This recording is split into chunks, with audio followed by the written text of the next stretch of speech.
All right, y'all, we back with another reaction right here on ABP Reactions, and right now, we finna see what happened when a cop realizes an off-duty officer is actually the suspect. Let's go. Sorry to let your wife is passed, sir. No, God damn it!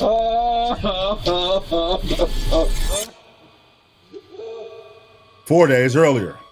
I asked for a divorce and he just told me he's not taking over. Okay. I can't say what he was going to do.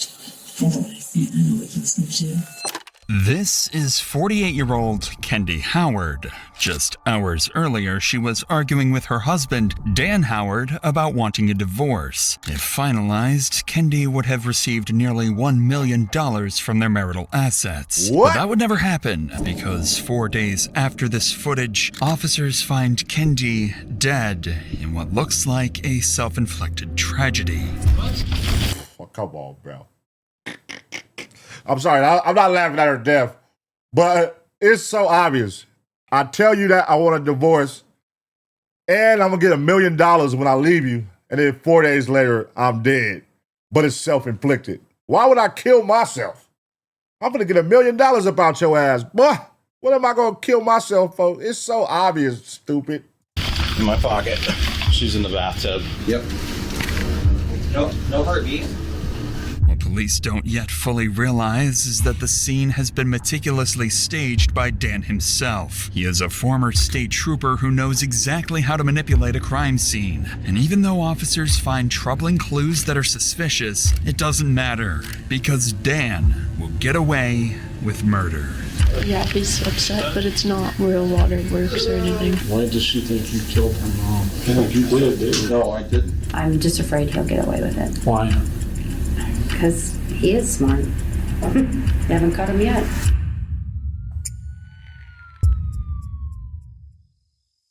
It's the night of January 29th, and Kendi had just called the police after a heated argument with Dan over her wanting a divorce.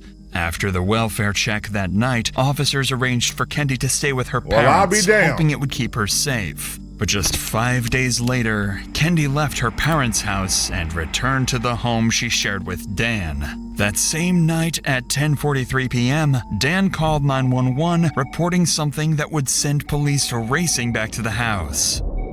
911, what's the address? Hold on, man. Hold the fuck on. Did y'all just hear that? She literally left because she was scared, because she told the nigga I want a divorce and he was tripping. Then she finally came home 5 days later. And just so happened, she commits suicide. Nah, man, what? Shut up.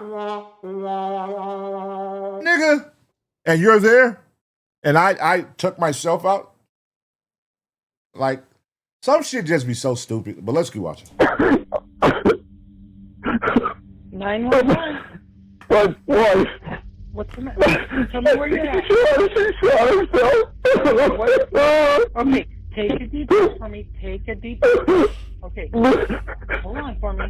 Okay, take a deep breath. I need you to I gotta call my family. get somebody there. What's the number there? Officers are dispatched immediately after the 911 call, but as soon as they arrive, they realize something is very off.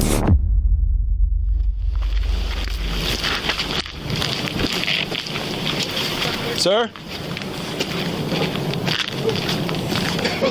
Come on out! Come on out, sir. Over here, come on. Come on. Stay out here, okay? Somebody stay with him. He's selling it. He's selling it, dog. That should be crazy how people can act like this. Sir, where is she?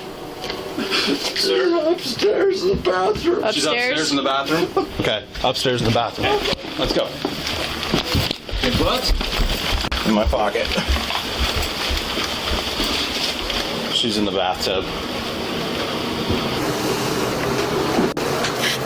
Send in medical. Got that? Yep. Central 24. She have anything? Send in medical. Nope, no heartbeat. Lividity? Not seeing anything. Officers found 48-year-old Kendi Howard dead in the bathtub with a gunshot wound to her head. The presumed weapon, a .22 caliber pistol, was recovered from the That motherfucker rusty as hell. What the hell? What, a 22? bottom of the tub, submerged in bloody water. Officers stepped outside to deliver the tragic news to Dan. Hey, Dan. Hey, Dan. Dan? Hey, Dan, I'm Deputy Wheeler. I'm sorry to inform you, but your wife is passed, sir. He know, he did it. he did the shit, he know. What the fuck? But let's pay attention to his acting skills, y'all, because this should be crazy how much they turn up the crying, the sobbing, the falling all over the place. Oh, God damn it! Dan, I know this is hard, but when is the last time that you saw your wife alive? Did you call 911 when you heard the gunshot? No. Okay. I didn't. Oh, no. I didn't. Well, help us out with the time frame, all right? I didn't think it was a gunshot. I was downstairs, TV going. It sounded like something hit the floor or something. I don't know. When was the last time you saw your wife before she went to go take a bath? Hour and a half. Hour and a half? Hour and a half? Okay. Hour and a half or something. I don't know. Okay. I really don't know. I'm out of it. It's about 11:15. Maybe 9:30. 9:30 or so? I think. Okay. Dan appears heartbroken, crying uncontrollably and barely able to breathe, which explains why when asked about the timeline of events, he struggles to put together a clear account. However, officers find Dan's claim that he mistook the sound of a gunshot for something falling strange. After all, Dan was a former Idaho State Police trooper with firearms proficiency and tactical training, so it seemed unlikely that he wouldn't recognize the sound of a gunshot. But the most interesting detail officers have overlooked is that Dan actually has a violent criminal history. In 2013, God damn, Dan! Lieutenant Dan! after discovering Kendi had an affair with a neighbor, he confronted the man at his workplace and threatened to kill him. Wait a minute, hold on. Wait. She over here fucking on the neighbors? Oh, come on. Wait, what type of shit y'all got going around here? She fucking on the neighbors, and she ready to divorce you and get $1 million about you. So he probably like, hey, bitch, you ain't finna leave me for the neighbors. She probably finna leave him and go to the neighbor, bro. Oh, you can't play with a man pride like that.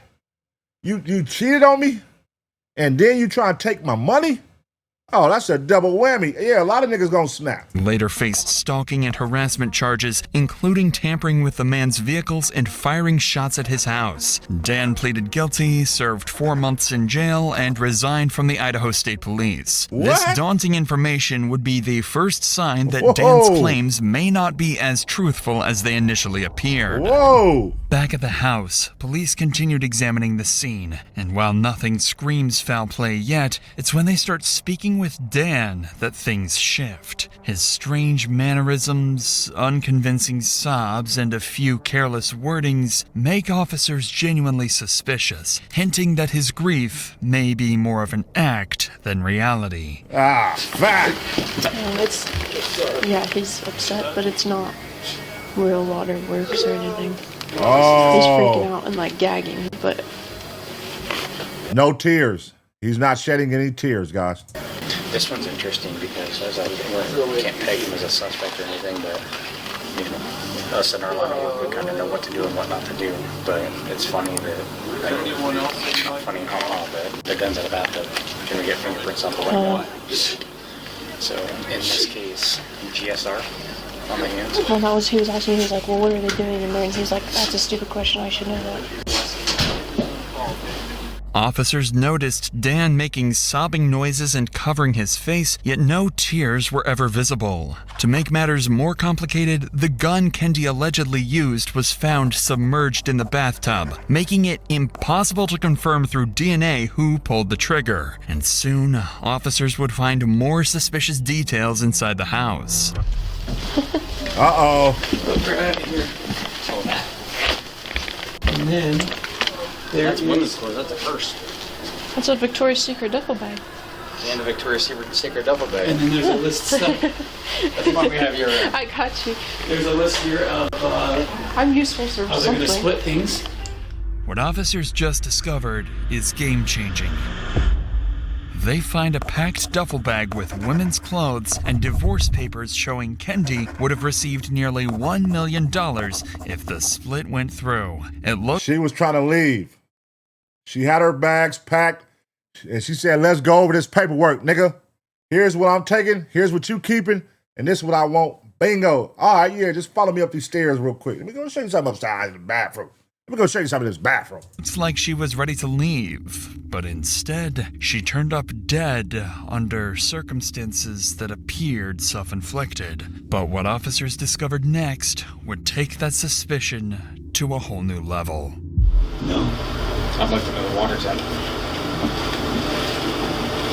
It feels like it might still be a little warm. Well, a little warm, because people don't take warm baths. They take hot baths. Yeah. So it'd be interesting to know the temp of that water now, because that's going to change it.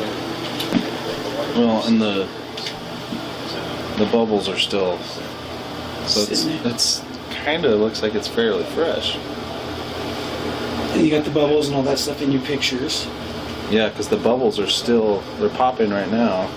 Dan claims that Kendi went to the bathroom about an hour and a half to 2 hours earlier, but by that time, the bubbles should have already disappeared. This Oh my God. suggested that the bathtub had been filled recently, contradicting Dan's timeline. Additionally, there is almost no blood in the water despite a point-blank gunshot wound, the dryer running with freshly washed items, and no clothes anywhere in the bathroom or bedroom. Oh if my Kendi God. had walked into that tub, What? she would have had to cross the house naked, something that made no sense for a woman planning a divorce. Taken together, these details made officers not just suspicious anymore, they now had enough reason to doubt Dan's story, and it was time to put him under pressure. Dan underestimated these cops right here. These niggas know they shit. This nigga didn't think about the easy details. Like, bro, she's taking a bath. Where is her clothes? Where did she have on, or at least laid out what she was getting into when she got out the bath? The clothes wasn't in the bathroom, so where are they at? And then you got fresh clothes washed in a dryer, and the bubbles are still popping when they're there, and you said that she was in the bath 2 hours ago? You fucked up, bro. You fucked up, but, you know. You was trying to beat them at that game, which you was once a part of, but you crashed out and lost your job over your wife, and now, here you go. Dan Crashed was out brought again. back into the house to wait for detectives, and it didn't take long for his behavior to grow even more unusual. I'll have a chat. You asked me who I needed here. Hold on. Here's the deal. Okay? I'll tell you what the deal is, man.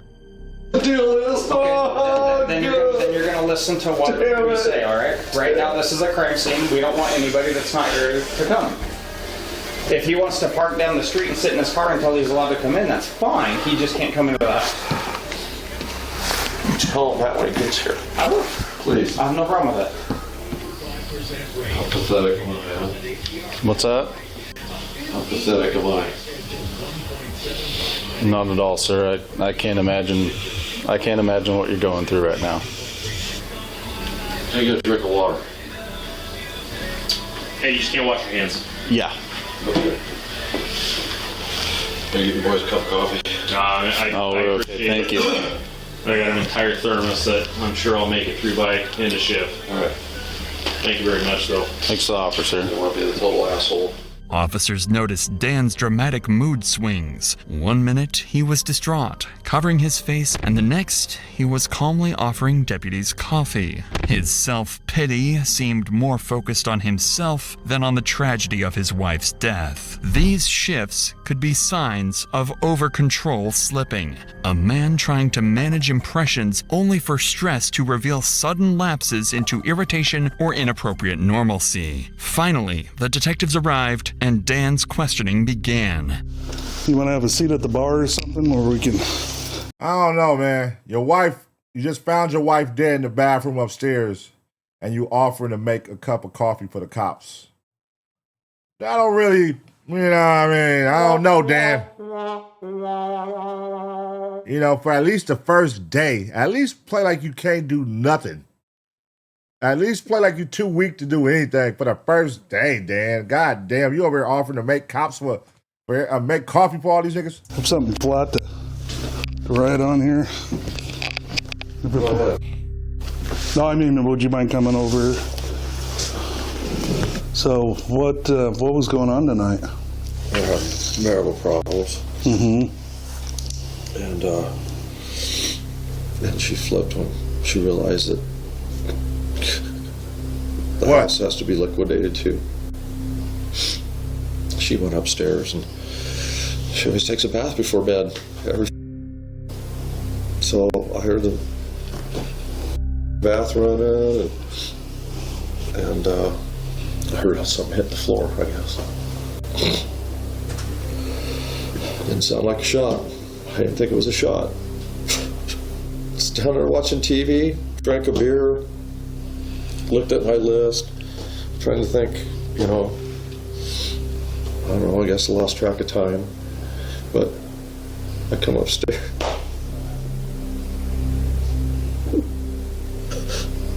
Like, is this divorce has already been decided, or is it? No, it's open for discussion. About her. Yeah. She wants a divorce one day, she doesn't the next. She brought home divorce papers, just preliminary ones. Was this the night we got called out here? You know who's gonna have all the answers as I'm looking at this? If she was at her mama's house for 5 days and she came home that day, do y'all think she came home to stay the night with him? Or she came to have a conversation with him and tell him, you know what I mean, I'm coming to grab a couple things and talk about this divorce. I don't get, if she's scared and I'm going to stay with my mom for 5 days, I think the energy more so will be like, hey, I'm coming home to grab some shit and talk to you and whatever. Not come stay and take a bath and we back cool. If I'm to the point where I'm scared and I'm calling the police and I got to go live with my mom, I don't know, Dan. You messed up big time, buddy. No, I don't know if she had him then. First, it was okay, and then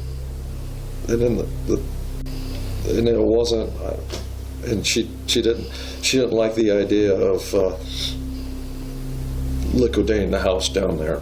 Kendi had a boyfriend and planned to move in with him. She had already put down a deposit on a house for them. He claimed that Kendi didn't want to split the new house with him in the divorce and hoped to keep it for herself. Ha ha! Oh, she moved on already.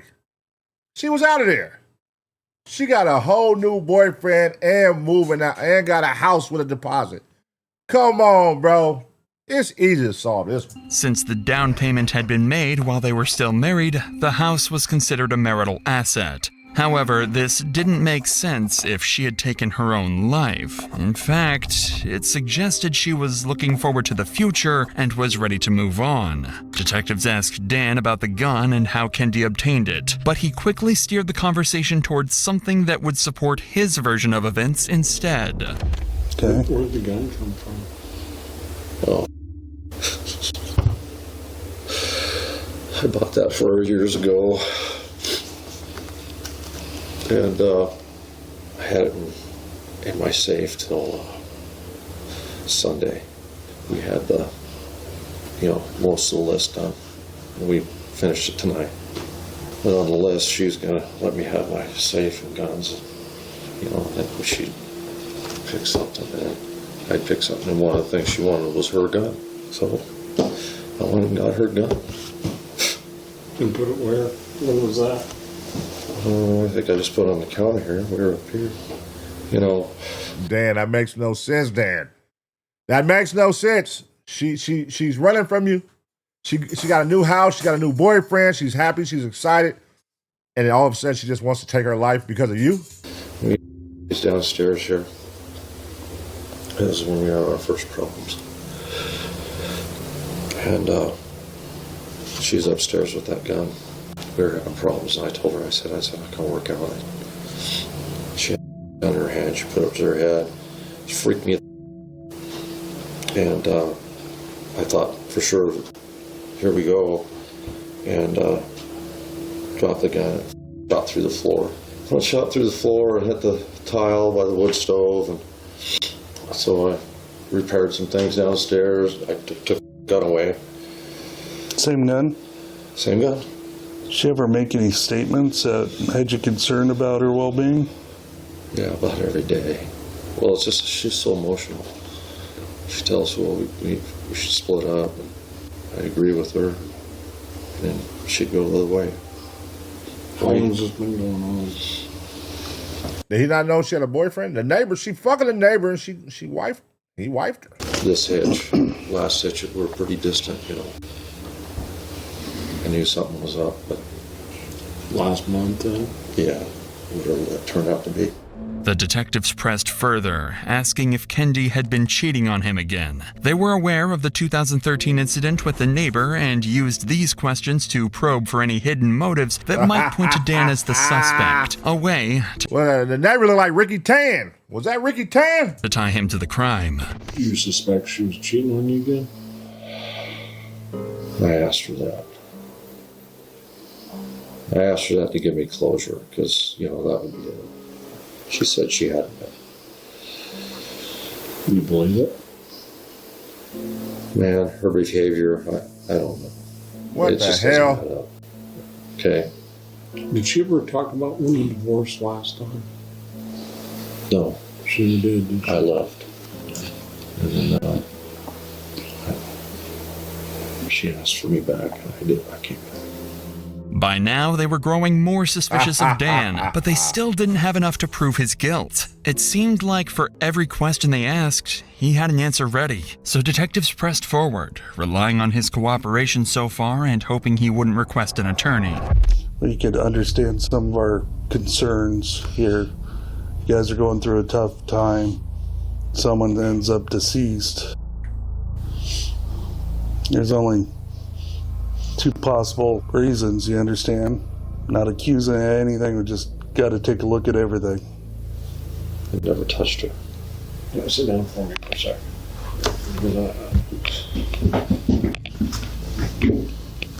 All right, here we go, y'all. All right, we know he capping, that we know. But I want y'all to explain, how do y'all think he went ahead and did this murder, though? Because she's in a bathtub. It's her gun. Her stuff is downstairs. He messed up right there. He left her bag. She had a packing bag to go. She was coming down. She was probably going to walk out the door after she talked about this financial stuff with him. But he left that behind. He left that sitting out. How do y'all think he did this initially? Do y'all think, because did he get her? How did he get her to the bathtub? Because is that where the blood splatter is at from the gunshot? How did he get her to the bathtub to place the gun in her head to shoot? Y'all think he drugged her, took her upstairs? What do y'all think happened? What do y'all think happened? I mean, I don't have to tell you. You've been in this job long enough. You know as well as we do. So I'm gonna point out, ask you. Did you shoot your wife? No. This conversation is going to be over if we keep this line up. You know we got to ask the question. Yeah, you know as well as we do. Dan outright denied any involvement in Kendi's death, but detectives were growing increasingly convinced he had a role. There were just too many things that didn't add up. The packed duffel bag, the freshly filled bath, Dan's odd behavior, his criminal past, and most importantly, Kendi's worrying claims from days earlier. Even so, they had no conclusive evidence to hold him accountable until Dan requested to call his and Kendi's children to inform them of their mother's passing. But that phone call wouldn't go the way Dan expected, and for the detectives, it would change everything. Whoa. Where she shot the hole in the floor. I'm at home. They are here. What do you mean you don't hear them? They're right here.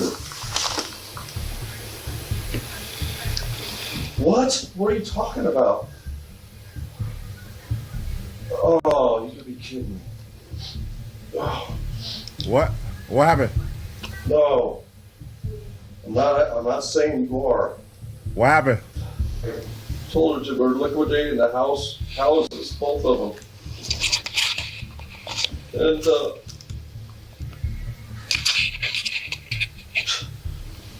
okay. Dan's stepdaughter immediately accused him of Kendi's death, a detail that caught detectives' attention. It was especially concerning because if Dan were truly innocent, it would have been so unusual for her to start blaming him so directly. So detectives used that opportunity to directly confront him. She just accused you of this? No. Let's see what it sounded like.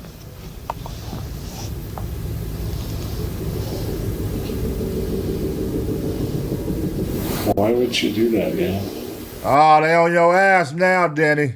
They on your ass, Danny boy. Why would you make that call and let them hear that? Like, what was that about? This whole shit is sloppy as fuck.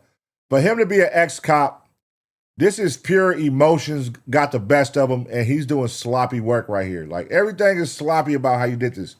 The story just don't align with everything she had going in life and her not wanting to be there with you and all this. Why would she take her own life?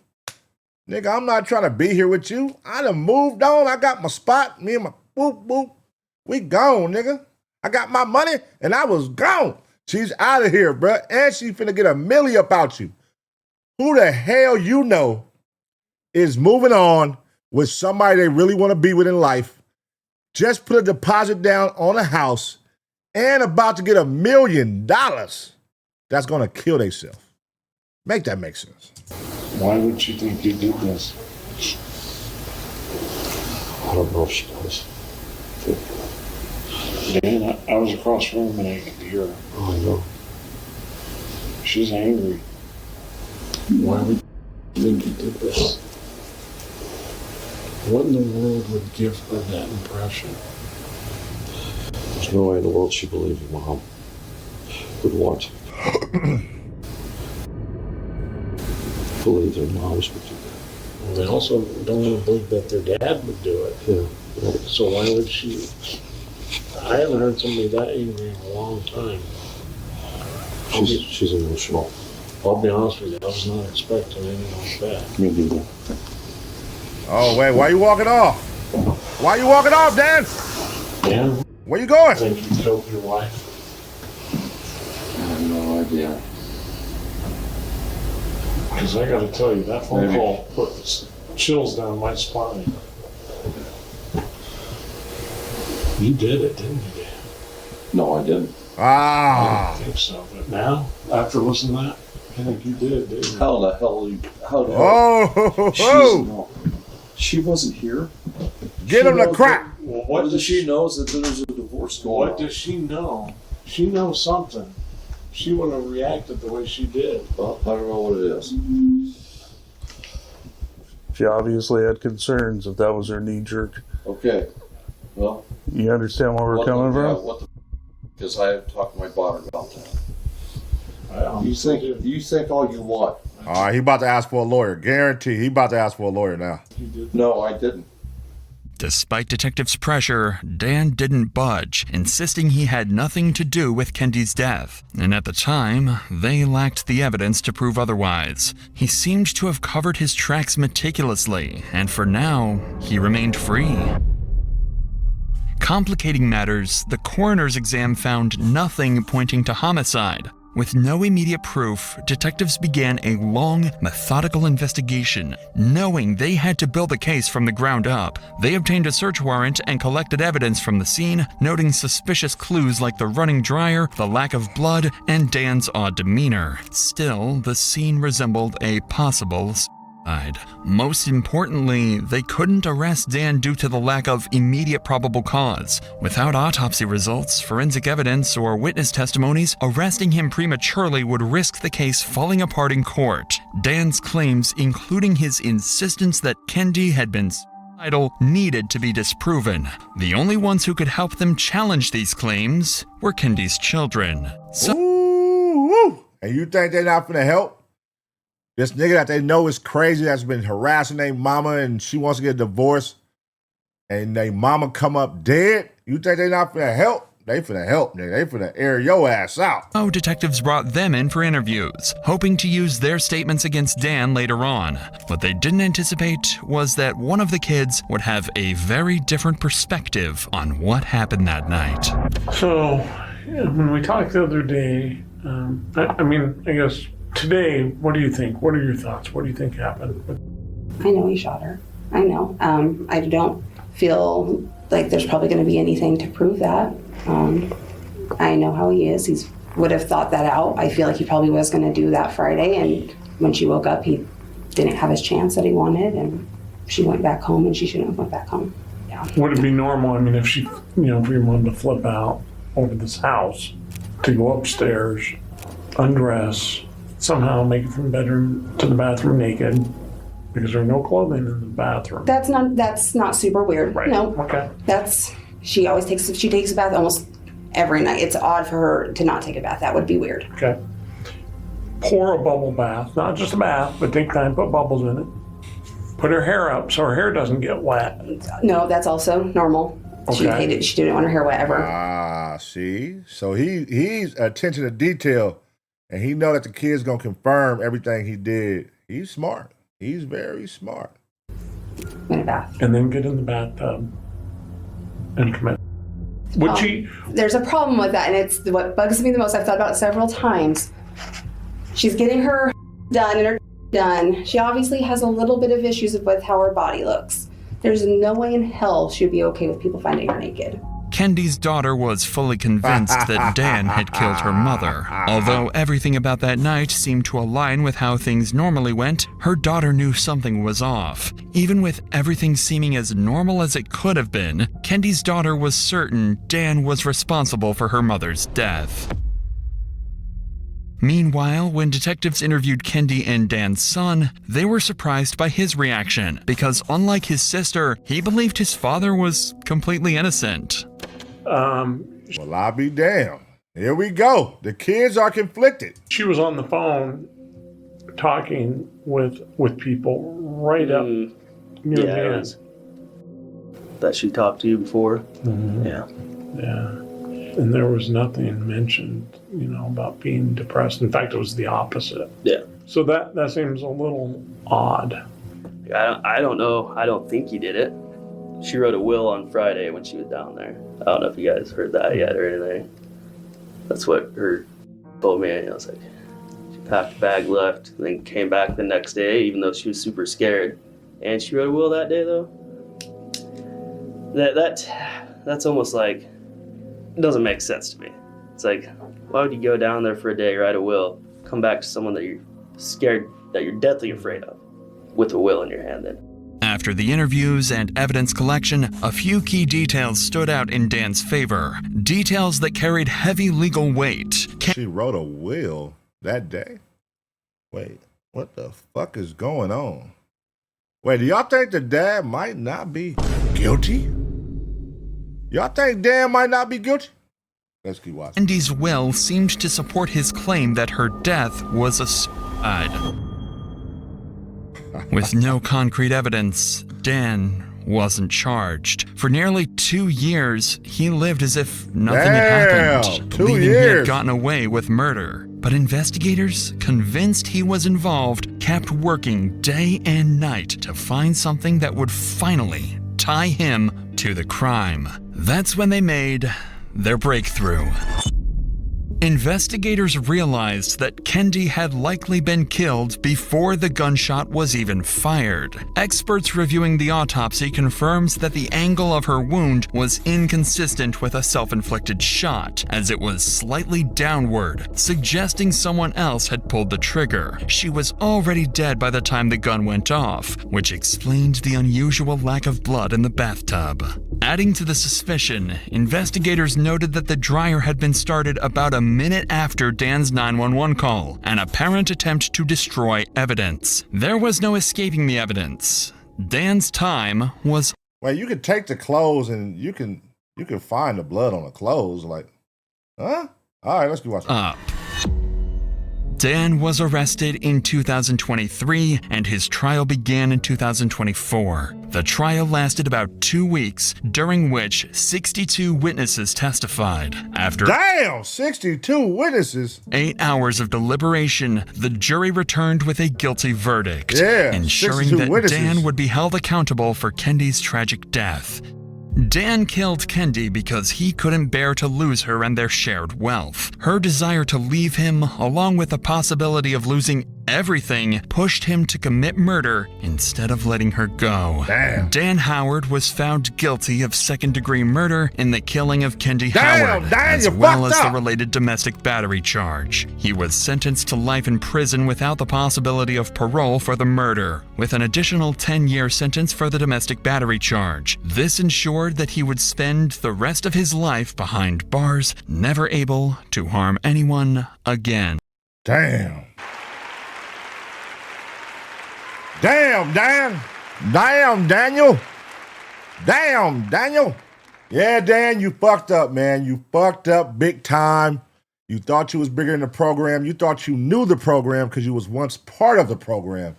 And the program failed you, man. They came back to get you. 2 years later. You probably thought you was in the clear, too. They came back to get you 2 years later. And this lets you know, man, if a goddamn cop who works homicides think he could get away and tries everything and does everything he thinks is right and still get caught, what do you think a basic street punk is going to do? You're going to get caught, man. Therefore, don't do crime, man. Don't do crime. Just say no to crime, kids. You know what I mean? You older motherfuckers, y'all burnt out. Kids, just say no to crime, man. All right, don't do crime. But yeah, Dan, listen, man, it was a lot of key elements that, you know, you left sitting out that didn't make sense. Clearly, like, you should know that. Why would the bubbles be running just now popping fresh bubbles 2 hours later? Why would the water still be warm 2 hours later? Why would the clothes be running like after you called the police? Who the hell goes and put clothes in a washer and a dryer after they call the police? You know what I mean? It's just little simple stuff that you made a mistake on. And then the kids, what the daughter's saying, you nigga, you was going to murder her. I don't know, man. I felt like the mother was going to break the case because she was staying at the mother house for 5 days. I felt like she probably had a conversation like, hey, I'm about to go over here and do this. If I don't come back, it was him. You feel me? Like one of those type of conversations. So, I don't know. But life in prison without the possibility of parole. Was justice served?